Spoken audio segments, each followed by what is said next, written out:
Imagine this scenario because it is the ultimate American milestone. You are 32 years old. It is a Saturday morning in spring. You are standing on the front porch of a 3-bedroom house in a quiet neighborhood. The realtor hands you the keys. Your spouse is crying happy tears. Your parents are taking photos. You have done it. You have bought your first home. You spent 3 years saving for this moment. You scraped together $60,000 for the down payment. You sacrificed vacations. You drove an old car. You ate at home. But it was worth it because now you are a homeowner. Wah. You are building equity. You are investing in your future. You are finally an adult. You post the photo on Instagram with the caption, "We did it," and the likes pour in. Everyone congratulates you. Your uncle comments, "Smart investment, kid." Your coworker says, "Best decision you'll ever make." You sleep soundly that night believing you have just made the smartest financial move of your entire life. But fast forward 18 months. The water heater explodes. That is $4,500. The roof starts leaking. The contractor says $12,000 minimum. The property taxes went up 22% because the county reassessed the neighborhood. Your homeowner's insurance doubled because of climate risk in your area. You look at your bank account. It is bleeding. You look at your credit card. It is maxed. You look at your spouse and you both know the truth you are afraid to say out loud. This house is eating you alive. You cannot sell because you would lose money after realtor fees. You cannot rent it out because the numbers do not work. You cannot move for that job opportunity in another city because you are anchored to this property like a prisoner with a mortgage-shaped chain around your ankle. You thought you were buying freedom. You bought a trap. This is the homeownership illusion. By chasing the American dream, you mathematically guaranteed your own financial prison. You traded flexibility for a mailbox. You traded wealth building for lawn maintenance. And in doing so, you lit tens of thousands of dollars on fire every single year. I spend way too much time thinking about the emotional lies that prevent us from building real wealth. If you are someone who is currently saving for a down payment because you believe renting is throwing money away, or if you just bought a house and something feels wrong, you cannot explain it. Make sure to hit that subscribe button and give this video a thumbs up, because today we are going to expose one of the most protected myths in personal finance. We are going to talk about why buying a home destroys more people than it saves. We are going to look at the true cost of ownership that no one calculates, the opportunity cost assassin hiding in your down payment, and why the building equity story is often a beautiful lie. This is not about renting versus buying. This is about understanding the math that realtors, banks, and your parents will never show you. Here is the thing about the buy a home immediately movement. It is driven by history, not math. It is driven by your grandparents' reality. Not yours. In 1970, the median home price was $23,000. The median household income was $9,800. That is a ratio of 2.3 to 1. You could buy a house with roughly 2 years of income. In 2025, the median home price is over $420,000. The median household income is around $80,000. That is a ratio of 5.25 to 1. You now need more than 5 years of income to buy the same house. But here is what really changed. In your grandparents' era, homes appreciated 3 to 4% annually. Mortgage rates were reasonable. Property taxes were low. Insurance was cheap. And most importantly, people stayed in their homes for 25 to 30 years. Today, the average homeowner stays for 8 years. 8 years. You are paying 30-year mortgage interest on an 8-year holding period. You are paying closing costs twice in a decade. You are paying realtor fees that eat 6% of your equity every time you move. The game changed. The advice did not. Let us talk about the true cost of ownership because this is where the lie begins. When you rent, the math is simple. You pay rent. That is the cost. When you buy, people only count the mortgage payment. They say, look, my mortgage is $2,400 and rent would be $2,200, so I am basically paying the same but building equity. This is financial illiteracy dressed up as wisdom. Let me show you the real monthly cost of owning a $400,000 home. Mortgage payment at 7% on a 30-year loan, $2,400. Could be your loan, $2,400. Property taxes, $400 per month average.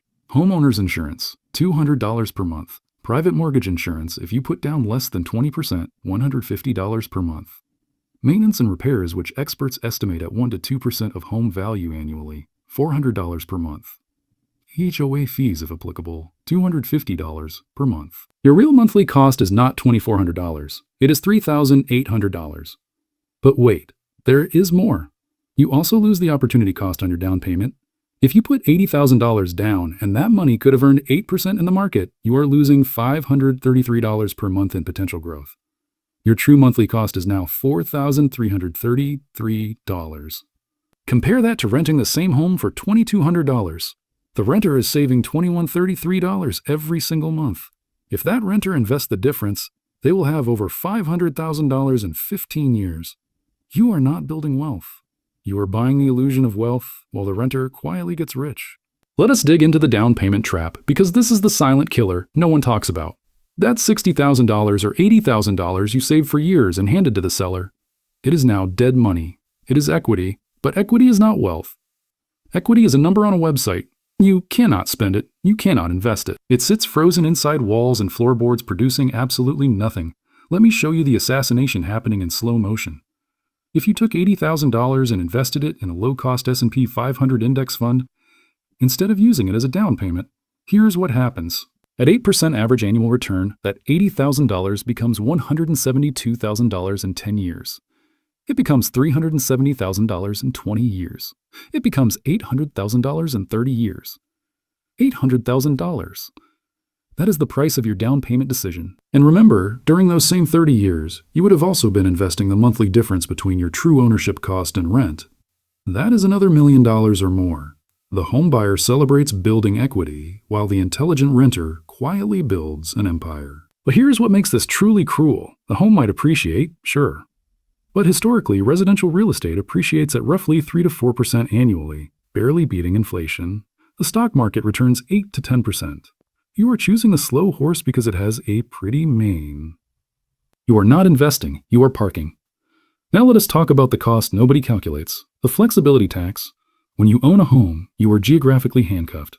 You cannot easily move for a better job. You cannot relocate for lower cost of living.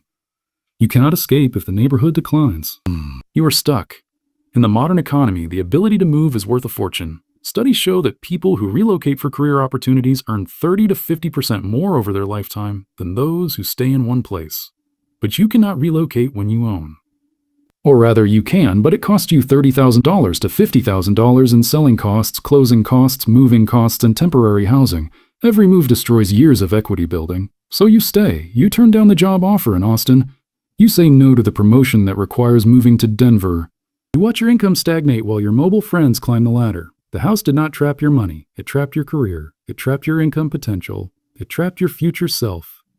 Meanwhile, the renter takes the Austin job, gets a 40% raise, invests the extra income, and ends up wealthier than the homeowner who built equity in a house they could not leave. This is the flexibility tax.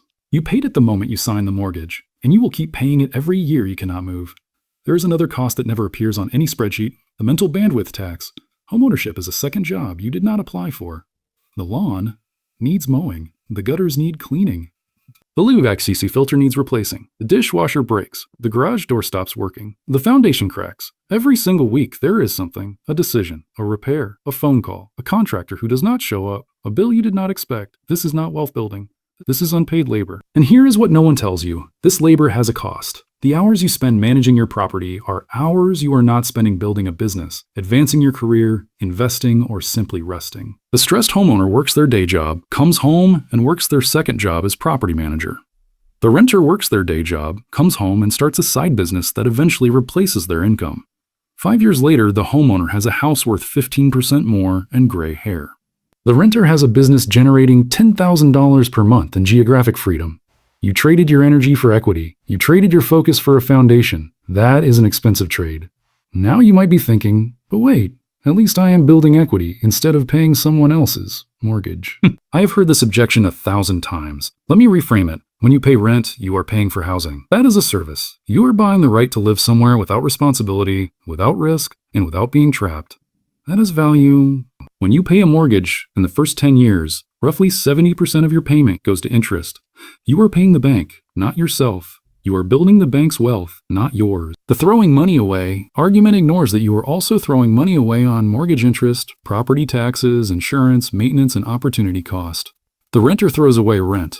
The owner throws away everything else. Often the owner throws away more. But what about the tax deduction?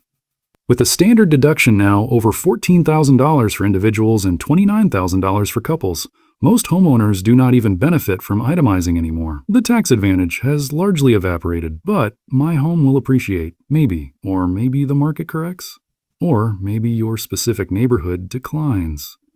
Real estate is local. Your neighbor's meth lab does not care about national trends. Now, I am not saying nobody should ever buy a home. There are situations where it makes mathematical sense. If you are certain you will stay for 15 or more years, the math starts working in your favor. If you find a deal significantly below market value, buying can create instant equity. If your rent would be higher than the true total cost of ownership, buying wins.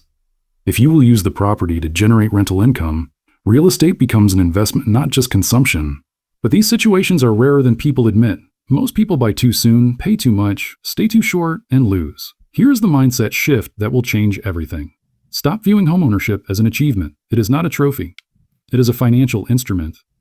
And like any instrument, it can build wealth or destroy it, depending on how you use it. The wealthy do not buy homes for pride.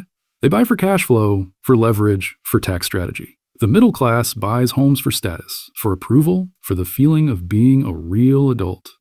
One group uses real estate as a tool. The other group is used by it. You have to stop asking, will I feel proud, and start asking, will this make me wealthier and freer in 10 years? Sometimes the answer is yes. Often, especially in today's market, the answer is no. Here is what I want you to do. Before you buy a home, run the real numbers. Calculate the true total monthly cost, including taxes, insurance, maintenance, and opportunity cost on the down payment. Compare it to renting and investing the difference. Use the New York Times rent versus buy calculator. It is free. Input your actual numbers. Let the math speak. If buying wins after 15 or more years and you plan to stay that long, consider buying. If renting wins, or if you might move in under 10 years, keep renting and invest aggressively instead. Stop making the biggest financial decision of your life based on what your parents did in 1985. The world changed. Change with it. We have been sold a story that homeownership is the path to wealth. For some people in some markets, at some times it is. But for millions of Americans, it is a trap disguised as a milestone.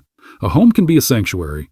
It can also be a prison. The difference is math, not emotion. Stop chasing keys. Start chasing freedom.